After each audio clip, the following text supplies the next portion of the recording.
Një dron i ardhur në shtëpinë e Big Brother Kosova VIP 4 ka gëzuar Albën, e cila përgjatë këtyre 2 muajve nuk ka marrë asnjë mesazh nga të afërmit apo dhe nga mbështetësit e saj. Sigurisht që ajo vijon të jetë kryefjale e këtij Big Brother, siç ishte mbrëm në darkën e të nominuarve, ku dua të analizoj një qasje që ajo ka pasi nuk bie dakord me një qëndrim që ajo mban. Fillimisht u shpreh në darkën e të nominuarve, ku pyetjet kryesisht ishin të gjitha pyetjet ishin raport me Limi dhe me Dolçen. U shpreh që ndjehet e lënduar, shprehet e shkatruar, nuk ndjehet mirë kur i shikon të dy, por nga ana tjetër, për fitore, ajo shikon Limin. Nuk e di se çfarë mesazhi do të jap ajo, pasi është stratege në atë lojë, është e zgjuar, është lojtare dinamike dhe i din të gjitha, i kalkulon, i mendon, i paramendon se çfarë do të ndodhë, edhe të shprehet për një person që po e bën të vuaj, që të jetë në këtë gjendje, që unë e shikoj si fitues, për mua duhet të ketë një prapavi, ose Alba në këtë pjesën me Limin realisht vua nga, ose Alba në këtë pjesën me Limin sigurisht që vuan atë sindromën e Stockholmit, pra që e dashuron personin që ndoshta mund ta dhunoj, mund t'i ushtroj presion, apo mund ta kërcënoj, mund ta intimidoj, mund ta nëntshmoj.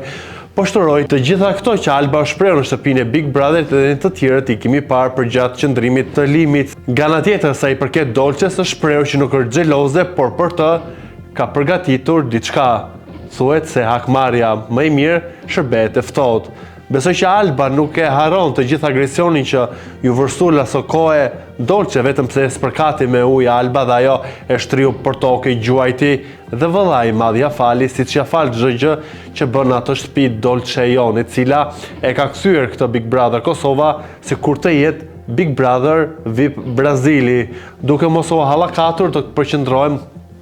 në atë çfarë ka ndodhur këto orët e fundit, ku ka një krisje të raportit midis Klodit dhe Londrimit, pasi ky fundit i ka bërë një pyetje në lidhje me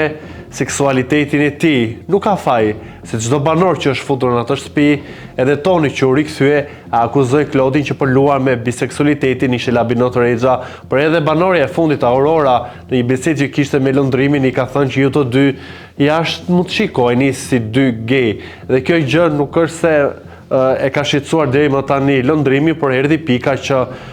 ja ka bërë pyetjen Klodit dhe ky i fundit nuk e ka pritur mirë, e ka parë si një lloj strategjie dhe një lloj loje që do të bëjë Londrimi sipas tij dhe kërkon të përfitojë, ku deri më tani Klodin e kam parë vetëm si përfitues të situatës që kishte me Elionën dhe të ngacmimeve që ka me Benitën, që nuk është se kanë dhezur shumë përpos kësaj me Elionën, edhe pse të dy qëndrojnë shumë me njëri tjetrin, sërish ky i fundit ka një lloj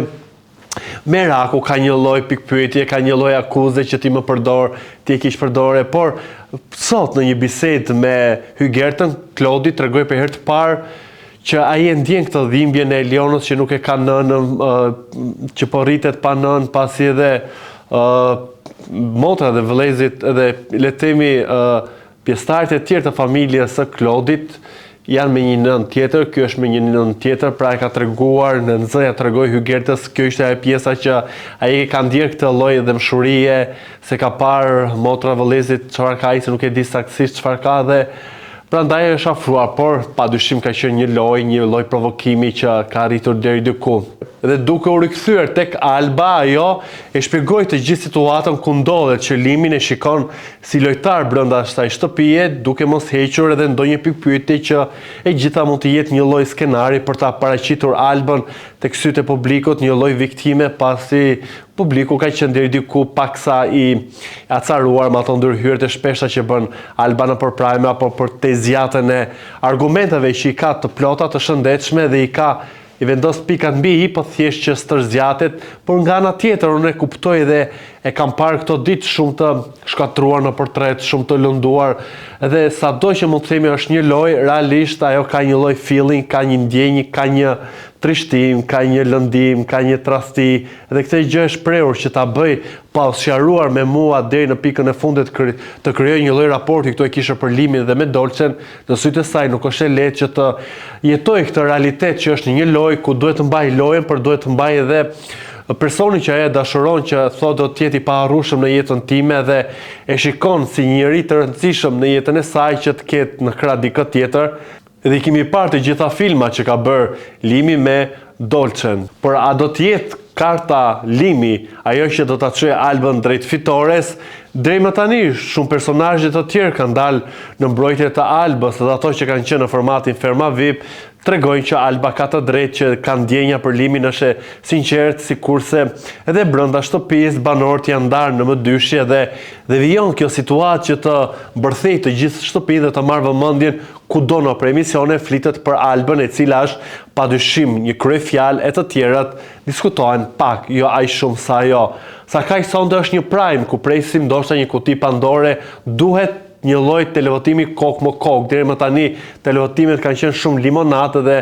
kryesisht kanë ikur ata që kanë fjetur në gjumë, siç sote mund të priqesh që të dalë bija pasi nuk pëlqet nga publiku, por nëse do të flasim për lojtar që janë të dobat në ato lojë, është padyshim kushtrimi i cili mbetet vetëm duke kënduar dhe duke konsumuar birë. Nga ana tjetër, Arditi, i cili është kthyer në një drama queen duke u përzdredhur, duke bërë turk, po që nuk ka as bys për të bërë turk, por është kthyer edhe ai një lloj virali orët e fundit me kërcimet e tij. Nuk është Big Brother, i thjesht një kërcim dhe thjesht një hajgare. Është një lojë që duhet ta luash me të gjitha ato që ke ti për brenda, dhe ajo që është zhveshur në sytë e publikut është padyshim Alba Pollozhani. A do t'i arrijë ajo që ta sfidoj veten, të fitojë mbi Limin dhe t'ia dalë fitimtar në këtë lojë ku e nisi jo mirë, e zhvilloi dhe është ende një nga emrat që po e mban peshën e lojës me të gjithë dramat e saj, me të gjithë këto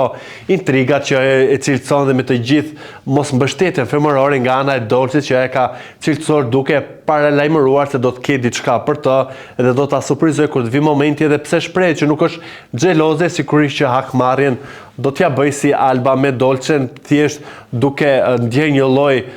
tradhtie dhe nga ajo se ka qarë në krahët e Dolces, është shprehur, ka folur për Limin, e ndërkohë ku vjen ky personazh që ajo ka treguar tek Dolce, shikon Dolcen të përqafuar edhe në një